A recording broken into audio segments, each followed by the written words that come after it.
Madame Bovary, troisième partie, chapitre 11. Charles, le lendemain, fit revenir la petite. Elle demanda sa maman. On lui répondit qu'elle était absente, qu'elle lui rapporterait des joujoux.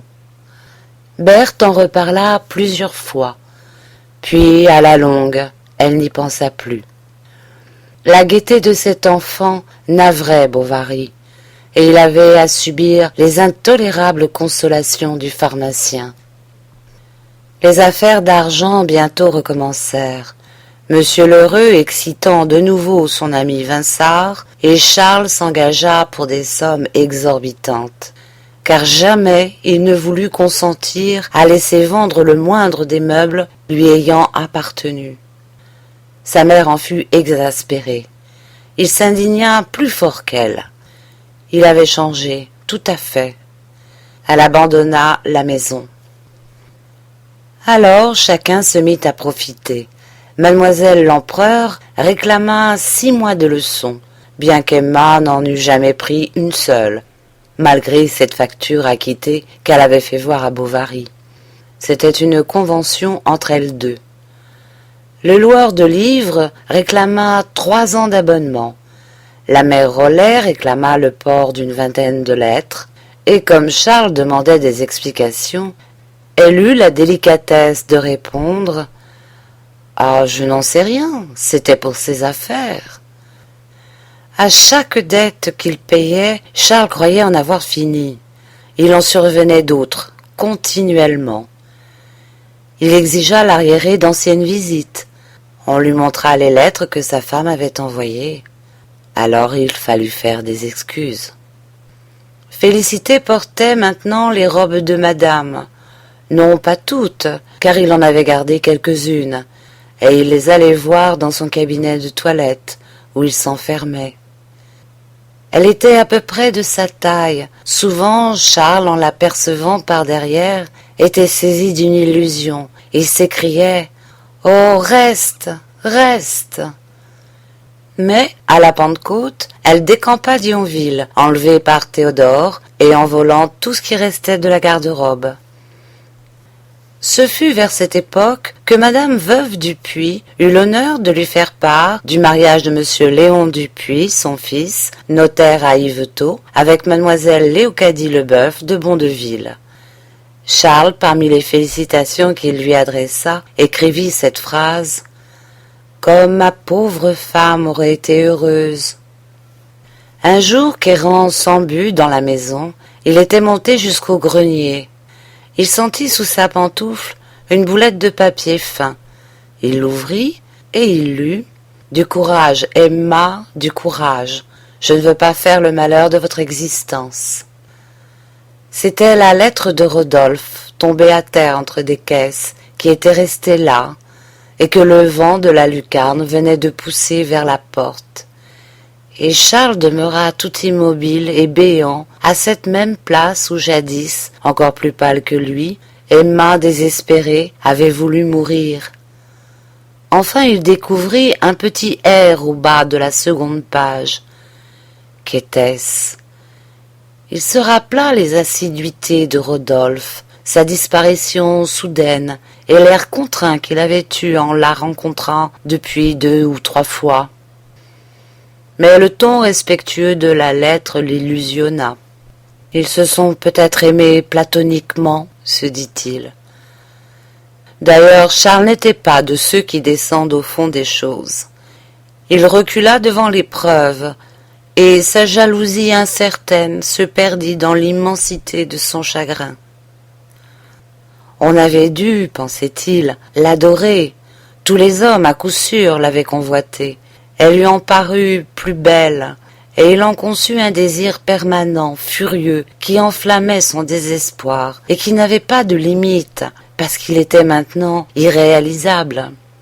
Pour lui plaire, comme si elle vivait encore, il adopta ses prédilections, ses idées.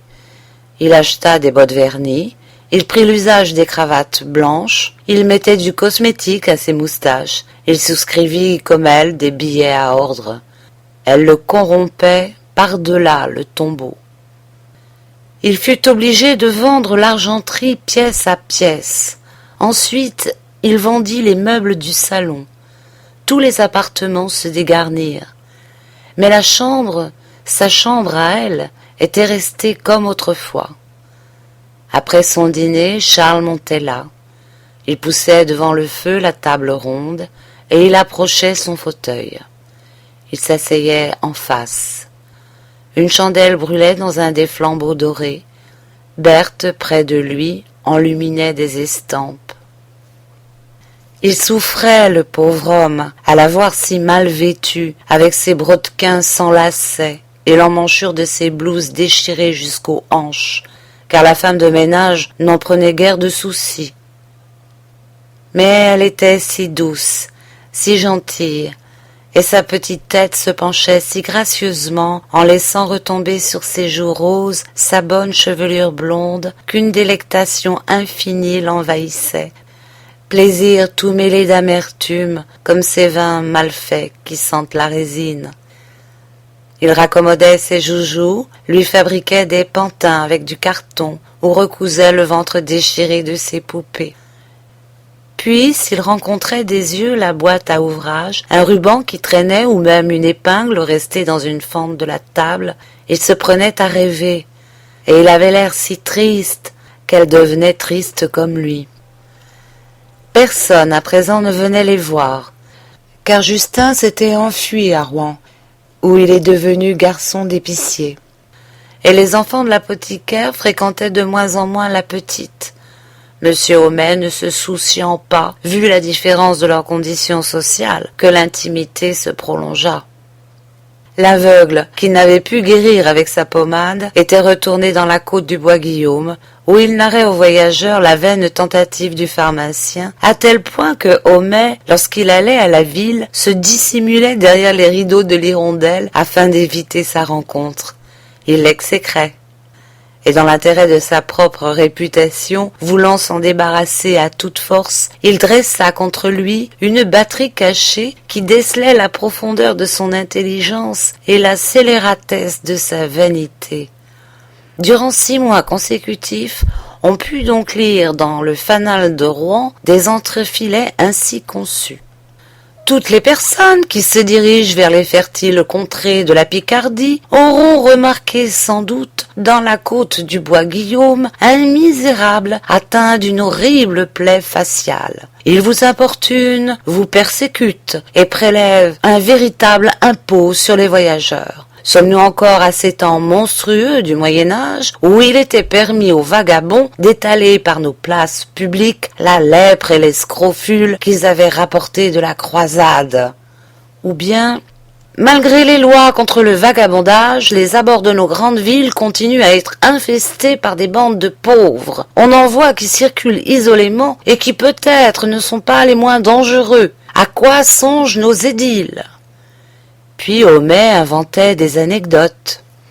Hier, dans la côte du Bois-Guillaume, un cheval ombrageux, et suivait le récit d'un accident occasionné par la présence de l'aveugle. Il fit si bien qu'on l'incarcéra, mais on le relâcha. Il recommença, et Homais aussi recommença. C'était une lutte. Il eut la victoire, car son ennemi fut condamné à une réclusion perpétuelle dans un hospice.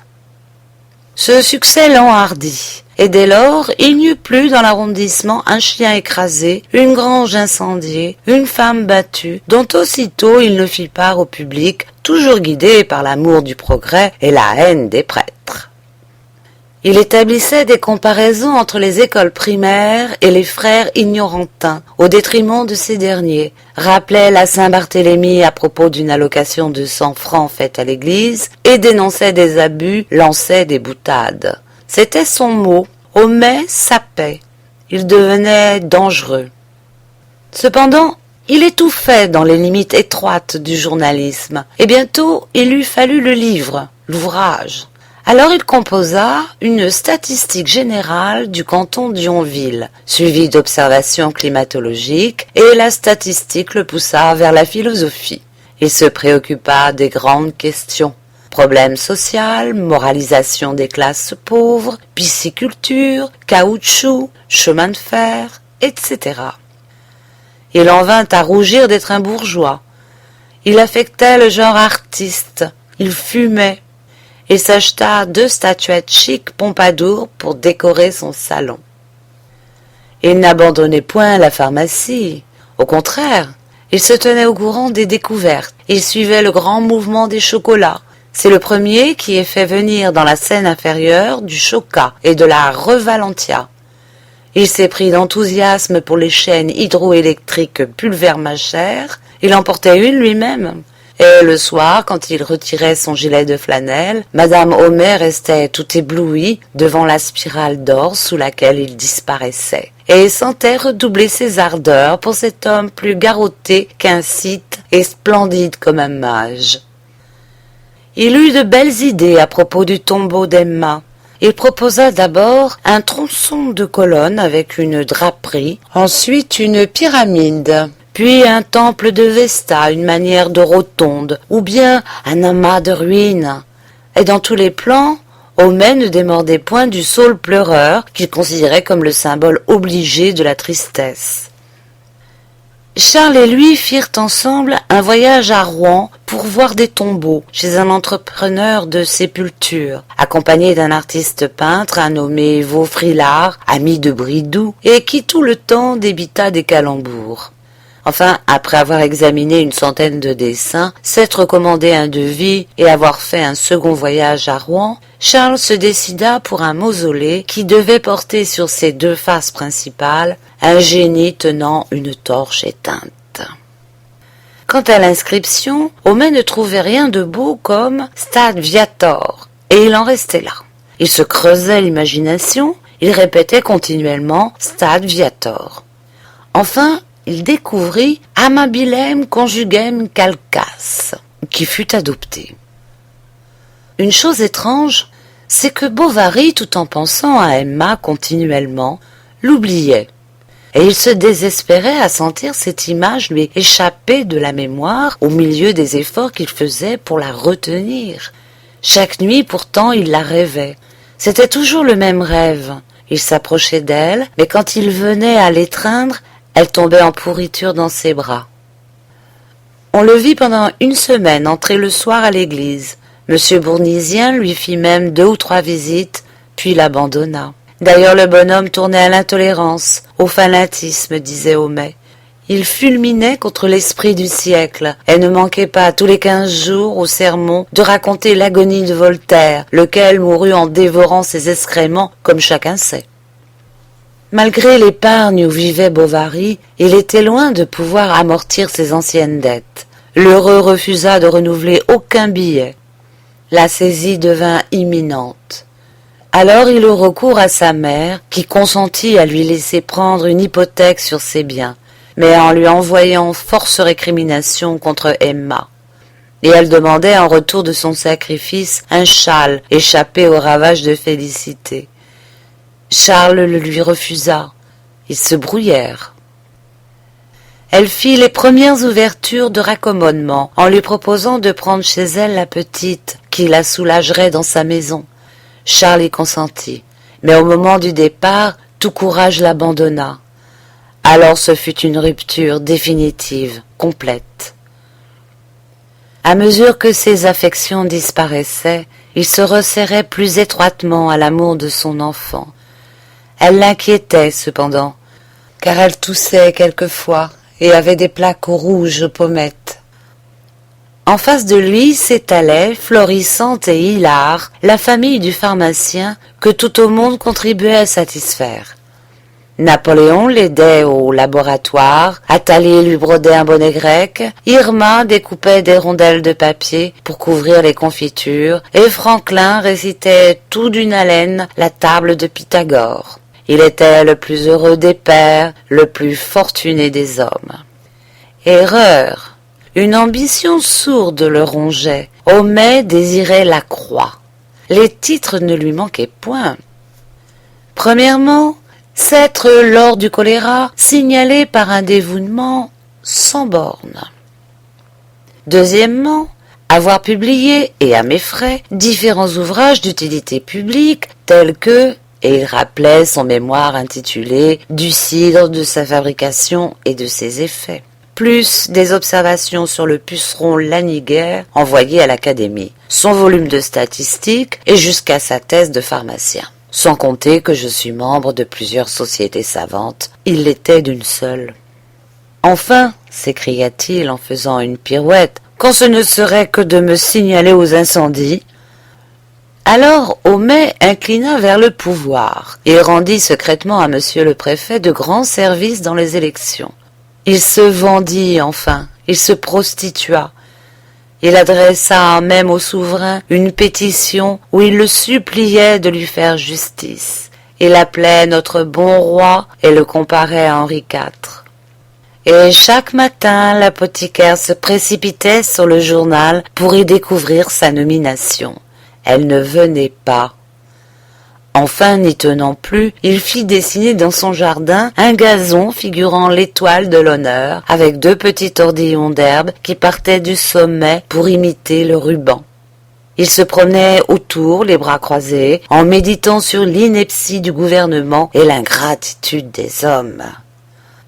Par respect, ou par une sorte de sensualité qui lui faisait mettre de la lenteur dans ses investigations, Charles n'avait pas encore ouvert le compartiment secret d'un bureau de palissandre dont Emma se servait habituellement.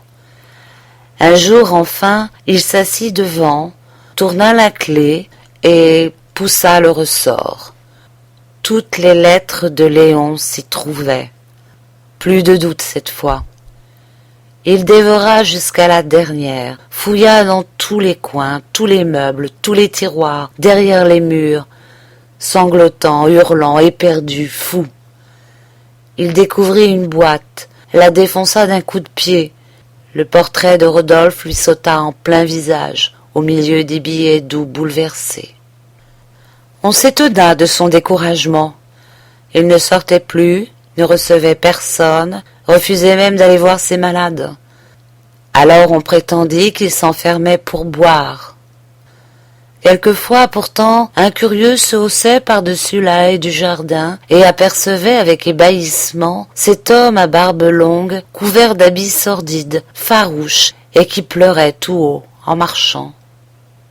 Le soir, dans l'été, il prenait avec lui sa petite fille et la conduisait au cimetière. Il s'en revenait à la nuit close, quand il n'y avait plus d'éclairé sur la place que la lucarne de Binet. Cependant, la volupté de sa douleur était incomplète, car il n'avait autour de lui personne qui la partageât. Et il faisait des visites à la mère Lefrançois afin de pouvoir parler d'elle. Mais l'aubergiste ne l'écoutait que d'une oreille, ayant comme lui des chagrins, car monsieur Lheureux venait enfin d'établir les favorites du commerce, et Hiver, qui jouissait d'une grande réputation pour les commissions, exigeait un surcroît d'appointements et menaçait de s'engager à la concurrence. Un jour qu'il était allé au marché d'Argueil pour y vendre son cheval, dernière ressource, il rencontra Rodolphe. Ils pâlirent en s'apercevant.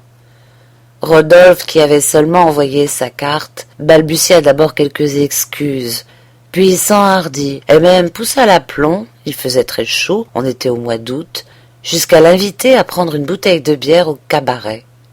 Accoudé en face de lui, il mâchait son cigare tout en causant, et Charles se perdait en rêverie devant cette figure qu'elle avait aimée. Il lui semblait revoir quelque chose d'elle. C'était un émerveillement. Il aurait voulu être cet homme. L'autre continuait à parler culture, bestiaux, engrais, bouchant avec des phrases banales tous les interstices où pouvait se glisser une allusion. Charles ne l'écoutait pas. Rodolphe s'en apercevait, et il suivait sur la mobilité de sa figure le passage des souvenirs. Elle s'empourprait peu à peu, les narines battaient vite, les lèvres frémissaient. Il y eut même un instant où Charles, plein d'une fureur sombre, fixa ses yeux contre Rodolphe, qui, dans une sorte d'effroi, s'interrompit. Mais bientôt la même lassitude funèbre réapparut sur son visage. Je ne vous en veux pas, dit-il. Rodolphe était resté muet, et Charles, la tête dans ses mains, reprit d'une voix éteinte et avec l'accent résigné des douleurs infinies. « Non, je ne vous en veux plus. » Il ajouta même un grand mot, le seul qu'il ait jamais dit. « C'est la faute de la fatalité. » Rodolphe, qui avait conduit cette fatalité, le trouva bien débonnaire pour un homme dans sa situation, comique même, et un peu vil. Le lendemain, Charles alla s'asseoir sur le banc dans la tonnelle. Des jours passaient par le treillis. La feuille de vigne dessinait leur ombre sur le sable, le jasmin embaumait, le ciel était bleu, des cantharides bourdonnaient autour des lys en fleurs, et Charles suffoquait comme un adolescent sous les vagues effluves amoureux qui gonflaient son cœur de chagrin. À 7 heures, la petite Berthe, qui ne l'avait pas vu de toute l'après-midi, vint le chercher pour dîner. Il avait la tête renversée contre le mur, les yeux clos, la bouche ouverte, et tenait dans ses mains une longue mèche de cheveux noirs. « Papa, viens donc !» dit-elle. Et croyant qu'il voulait jouer, elle le poussa doucement. Il tomba par terre. Il était mort. 36 heures après, sur la demande de l'apothicaire, M. Canivet accourut. Il l'ouvrit et ne trouva rien. Quand tout fut vendu, il resta 12 francs 75 centimes qui servirent à payer le voyage de mademoiselle Bovary chez sa grand-mère. La bonne femme mourut dans l'année même. Le père Rouault étant paralysé, ce fut une tante qui s'en chargea. Elle est pauvre et l'envoie pour gagner sa vie dans une filature de coton. Depuis la mort de Bovary, 3 médecins se sont succédé à Yonville, sans pouvoir y réussir, tant M. Homais les a tout de suite battus en brèche. Il fait une clientèle d'enfer, l'autorité le ménage, et l'opinion publique le protège. Il vient de recevoir la croix d'honneur.